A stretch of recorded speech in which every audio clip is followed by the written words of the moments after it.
Now, if all those other series were just delicious, like view the playoffs as a multi-course meal, right?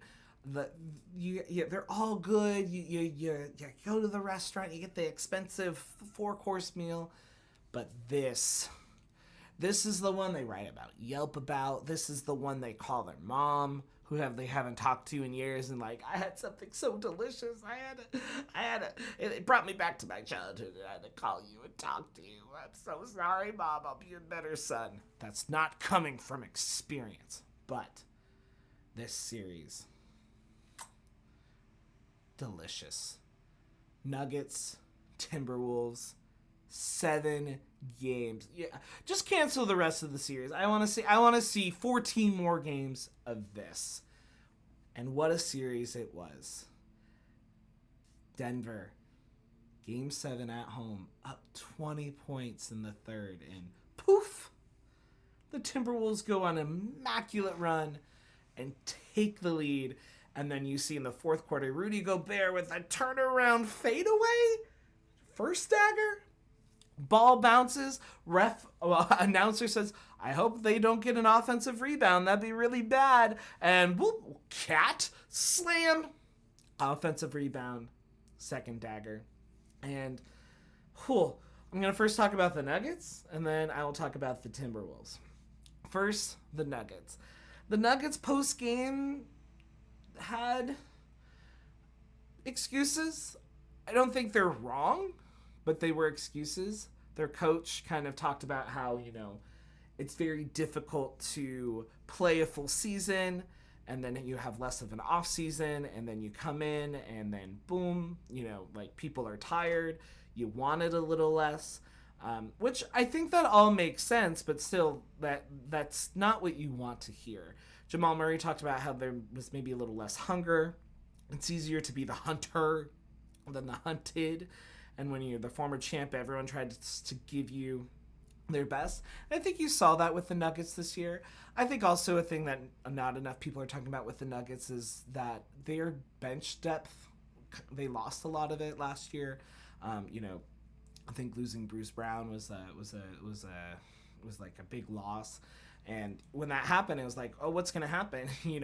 And Jamal Murray and Nikola Jokic actually played a lot of games this year. I mean, Jamal Murray was hurt, but again, that wear and tear getting into the postseason, and it's kind of, ends up being too much. And I think this kind of goes to show how hard it is to repeat in the NBA, and it's not happened in the last few years. And in fact, the 4 teams that are left are 4 teams that have not won. I think the most recent winner is the Mavs in 2011.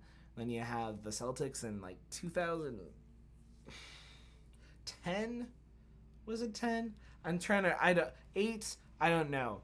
They beat the Lakers, so I blacked out that memory entirely for traumatic mental health reasons.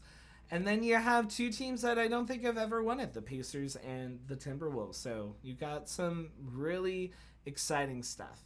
But on to the team of the hour, if it were, the Timberwolves. The Timberwolves who have dethroned the former champions. And what was such a shocking series when you think about it. The Nuggets have home court.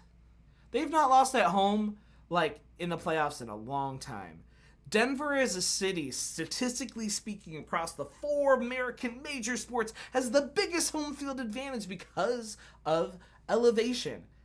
And the Timberwolves win 3? 3 games in Denver? That is wild. And first, I gotta give some flowers. Rudy Gobert, who at this point in the postseason has the best plus minus at 111 of any player in the postseason, coming off of his 4th Defensive Player of the Year.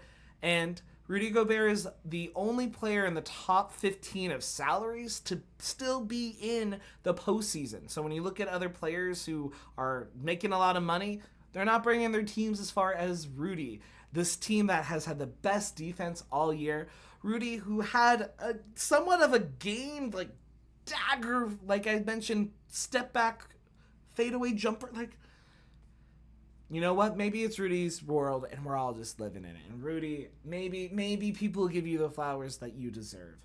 And then Anthony Edwards, you're that dude. He, even when he's not playing great, he has the right energy, he has the right attitude. I would love to have Anthony Edwards as a teammate. That sounds like a wonderful experience. Cat has been bringing it.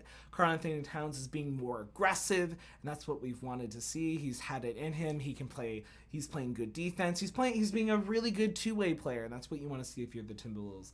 Jaden McDaniels playing great defense. Mike Connolly, oh, I'm so happy for him. Like the veteran making it to the conference finals. And Naz Reid, sixth man of the year.